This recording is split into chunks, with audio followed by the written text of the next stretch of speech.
അസ്സലാമു അലൈക്കും. വലൈക്കും അസ്സലാം വറഹ്മത്തുള്ളാഹി വബറകാതുഹു. നാഫിയെ, ആ ഇന്ന് നമ്മളെ ചർച്ചാ വിഷയം വഖഫുമായിട്ട് ബന്ധപ്പെട്ട. മാഷാ അല്ലാ, നല്ല വിഷയം. എന്താണ് വഖഫ്? വഖഫ് എന്ന് പറഞ്ഞാൽ ഞാൻ മനസ്സിലാക്കിയതാണ് പറയുന്നത്. അതിൽ തിരുത്താൻ പറ്റിയവരാരെങ്കിലും ഉണ്ടെങ്കിൽ, നമ്മളെ നല്ല അറിവുള്ള ആരെങ്കിലും ഒക്കെ തിരുത്താനുണ്ടെങ്കിൽ തിരുത്തിയാൽ നമുക്കും കൂടി എന്തെങ്കിലും മനസ്സിലാകും. തിരുത്തേണ്ടിയുണ്ട്, തിരുത്തുകയും ചെയ്യാം.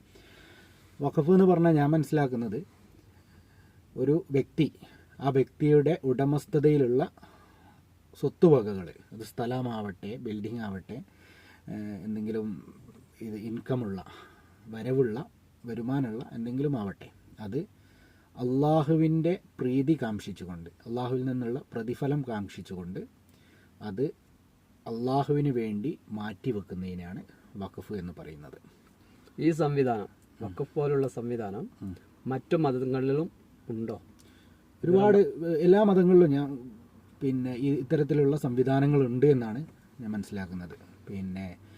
ഒരു ഉദാഹരണം പറയുകയാണെന്നുണ്ടെങ്കിൽ, ഈ സന്ദീപ് വാര്യർ RSS വിട്ട് കോൺഗ്രസ്സിലേക്ക് വന്നപ്പോൾ, അയാൾ കോൺഗ്രസ്സിലേക്ക് വരുന്നതിന് മുമ്പ് അയാളുടെ അമ്മ RSSന് ഇഷ്ടദാനമായി നൽകിയ ഒരു ഭൂമിയെക്കുറിച്ചും അതോടൊപ്പം വിവാദമായിരുന്നു. എന്ന് പറഞ്ഞാൽ ഈ രീതി എല്ലാ മതങ്ങളിലും ഉണ്ട്. RSSനെ ഹിന്ദു മതവൽക്കരിക്കുകയല്ല ഞാൻ, പക്ഷേ ഈ രീതി എല്ലാ മതവിഭാഗങ്ങളിലും ഉണ്ട്.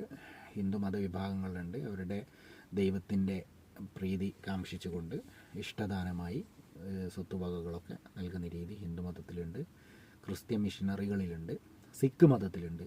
രാജ്യത്തുള്ള എല്ലാ പ്രബല മതവിഭാഗങ്ങൾക്കിടയിലും ഈ രീതി ഉണ്ട് എന്നാണ് ഞാൻ മനസ്സിലാക്കുന്നത്. അങ്ങനെയെങ്കിൽ എന്താണ് വഖഫ് ബോർഡ്?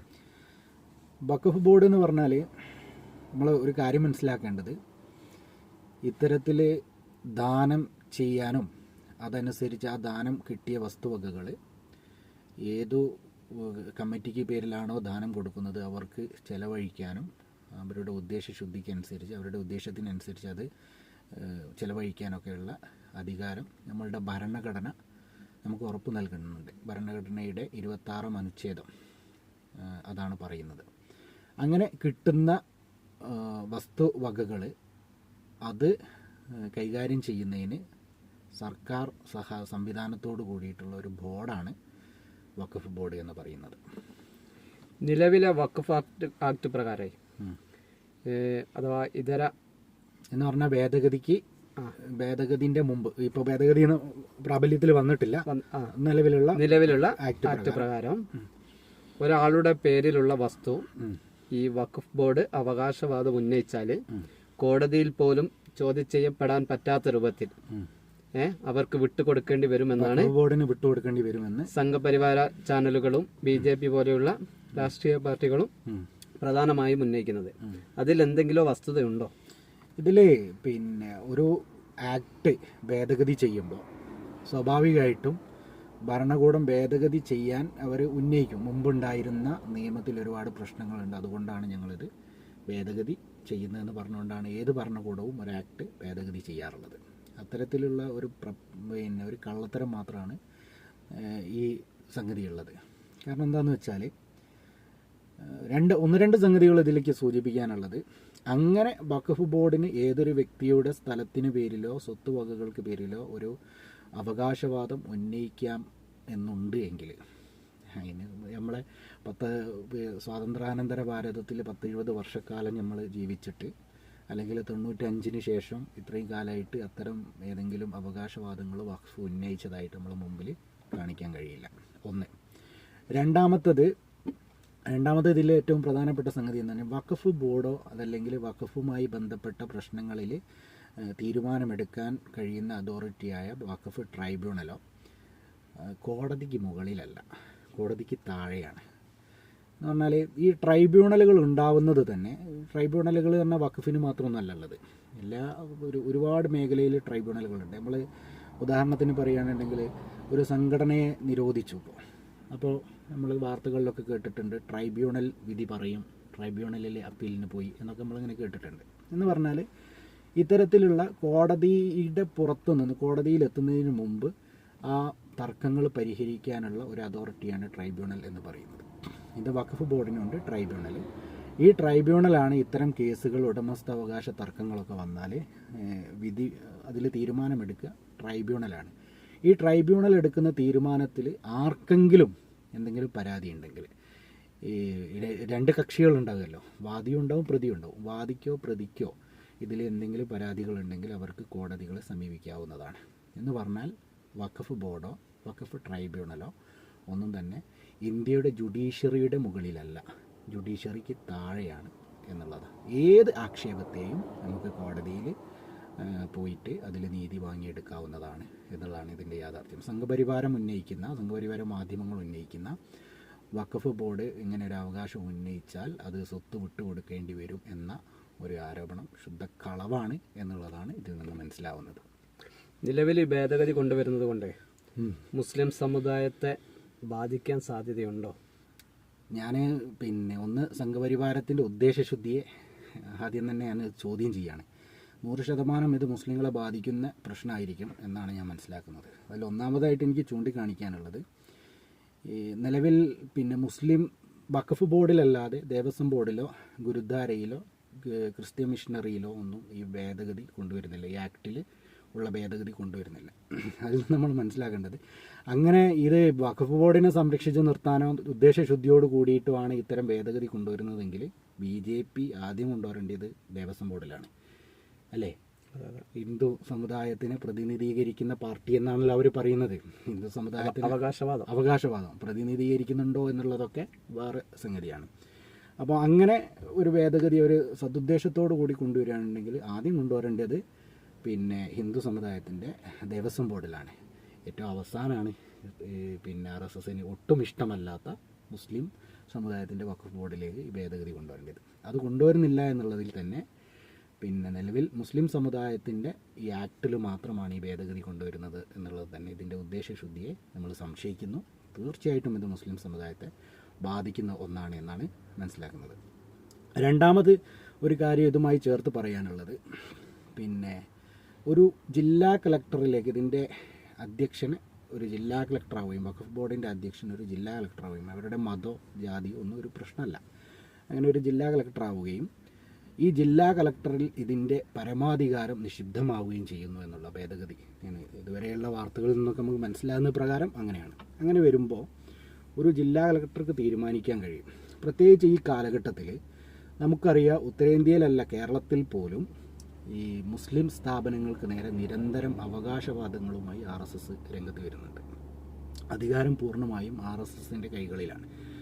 ഇങ്ങനെ ബാബരി മസ്ജിദ് അടക്കമുള്ളത് അവർ അവകാശവാദം ഉന്നയിക്കുകയും അതിൻ്റെ ട്രൈബ്യൂണലുകളൊക്കെ കടന്ന് സുപ്രീം കോടതിയിൽ വർഷങ്ങളോളം കേസ് നടത്തിയതിന് ശേഷവുമാണ് RSS അനുകൂലമായ ഒരു വിധി സമ്പാദിച്ചെടുത്തിട്ടുള്ളത്, സുപ്രീം കോടതിയിൽ നിന്നാണെങ്കിൽ പോലും. ഇത് ഒരു ജില്ലാ കളക്ടറിലേക്ക് നിഷിദ്ധമാവുമ്പോൾ എന്താ സംഭവിക്കുക എന്ന് വെച്ചാൽ, ഇത്തരം അവകാശവാദങ്ങൾ RSS നിരന്തരം, അന്ന് തന്നെ RSS പ്രഖ്യാപിച്ചിട്ടുണ്ട് 800 മുതലുള്ള മസ്ജിദുകൾ ഇന്ത്യ രാജ്യത്ത് അവർക്ക് തകർക്കാനുണ്ട് എന്നൊക്കെ.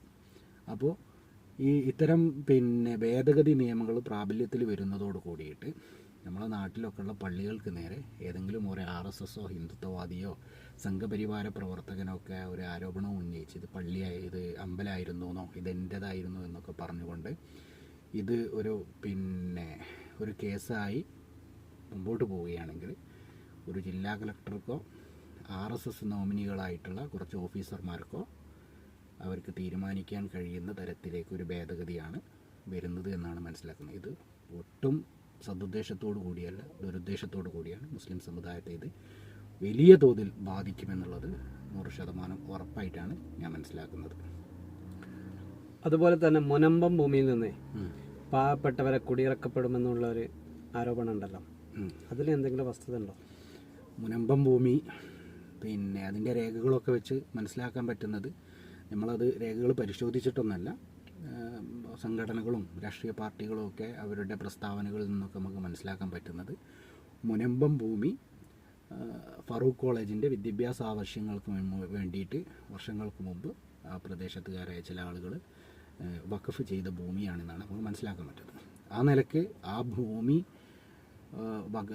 വഖഫ് ഈ ഫറൂഖ് കോളേജിന് അവകാശപ്പെട്ടതാണ്, വഖഫിന് അവകാശപ്പെട്ടതാണ്. അതിൻ്റെ ഉദ്ദേശശുദ്ധി 100% പാലിച്ച് മുമ്പോട്ട് പോകേണ്ടതുണ്ട്. എന്നിരുന്നാൽ പോലും ഇത് ഒരു വിഷയമായി നിൽക്കുമ്പോൾ മുനമ്പം ഭൂമിയുമായി ബന്ധപ്പെട്ട് ഏതെങ്കിലും മുസ്ലിം സമുദായത്തെ പ്രതിനിധീകരിക്കുന്ന സംഘടനകളോ രാഷ്ട്രീയ പാർട്ടികളോ ഒന്നും അവിടുത്തെ പാവപ്പെട്ട 5 സെൻറ്റിലും 10 സെൻറ്റിലും ഒക്കെ ഭൂമിയിൽ വസിക്കുന്ന ആളുകളെ ഇറക്കി വിടണം എന്നുള്ളൊരു വാദം ആരും ഉന്നയിക്കുന്നില്ല.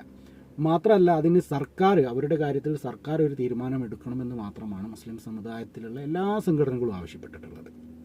മറിച്ച് വിദ്യാഭ്യാസം എന്ന 100% വിദ്യാഭ്യാസം എന്നും മുസ്ലിം സമുദായത്തിൻ്റെ ഉന്നമനത്തിന് വേണ്ടിയിട്ടും വഖഫ് ചെയ്യപ്പെട്ട ഈ ഭൂമിയിൽ റിസോർട്ടുകളും ബാറുകളും അടക്കമുള്ള മാഫിയകളുടെ കൈകളിലാണ് ഉള്ളത് എന്നുള്ളത് ഒരു യാഥാർത്ഥ്യമാണ്. അത് അവരുമായിട്ടാണ്, അവരെ ഇറക്കി വിടുകയും അത് വഖഫ് തിരിച്ചു പിടിക്കുകയും ചെയ്യണം എന്നുള്ളതാണ് മുസ്ലിം സംഘടനകളുടെയും സമുദായത്തിൻ്റെയൊക്കെ ആവശ്യം.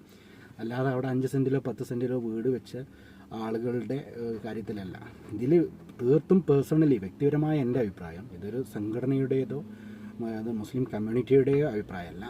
തീർത്തും പേഴ്സണലി എൻ്റെ വ്യക്തിപരമായ അഭിപ്രായം എന്താണെന്ന് വെച്ചാൽ, അത് വഖഫ് ഭൂമിയാണ് എന്ന് രേഖകളാൽ തെളിയിക്കപ്പെട്ടാൽ ഈ 5 സെൻറ്റിലും 10 സെൻറ്റിലും ഒക്കെ കഴിയുന്ന ആളുകൾക്ക് അവരുടെ അവർ നിരപരാധികളാണ്. നിരപരാധികൾ എന്ന് പറഞ്ഞാൽ അവർ മറ്റാരോ കയ്യിൽ നിന്ന് ഭൂമി കാശ് കൊടുത്ത് വാങ്ങിയ ആളുകളാണ്. നമ്മളെ നാട്ടിൽ 100/1 പ്രശ്നം നിലനിൽക്കുന്നത് പോലെ MC പോത്തനുമൊക്കെ ആയിട്ട് ബന്ധപ്പെട്ടിട്ട് 100/1 വട്ടക്കുണ്ടങ്ങൽ ഫാമിലി പാട്ടത്തിന് കൊടുത്തൊരു ഭൂമി പ്രശ്നമുണ്ടല്ലോ. അതിൻ്റെ അവിടെ ഈ 100/1 സർവേ നമ്പറിൽ താമസിക്കുന്ന ആയിരക്കണക്കിന് പാവപ്പെട്ട ആളുകളുണ്ട്.